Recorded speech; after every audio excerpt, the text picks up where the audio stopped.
Santa Fe yoxsa Equinox? Məsələn, mənə o sualı versəydilər, mən Santa Fe-ni heç vaxt istəməmişəm. Özünüz bilirsiniz, həmişə tərifləmişəm Sorentos'un Santa Fe-sini.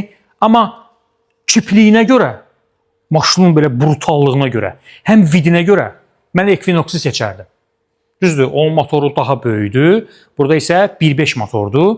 Amma bunun vidi, bunun elə bir ki, bərkliyi var. Maşında sanki bir belə bir necə brutallıq var, tank kimidir.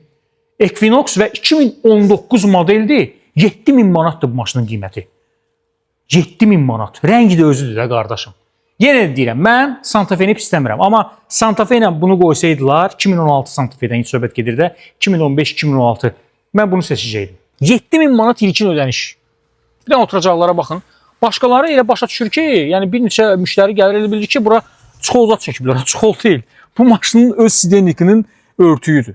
Mən də elə başa düşdüm. Mən də birinci baxdım, gördüm, elə bildim ki, çuxoldur. Yəni çuxola oxşuyur, amma bu qalınlıqda və bu bərklikdə parça oturacağı var.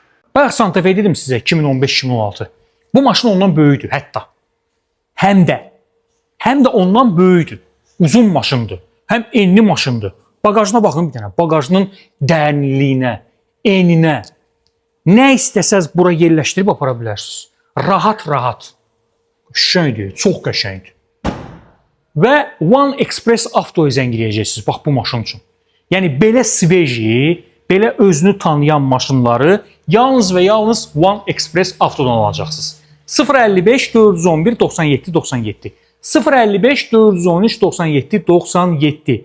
Hörmətli Amerika maşınlarını sevənlər, bunu əldən qaçırtmayın.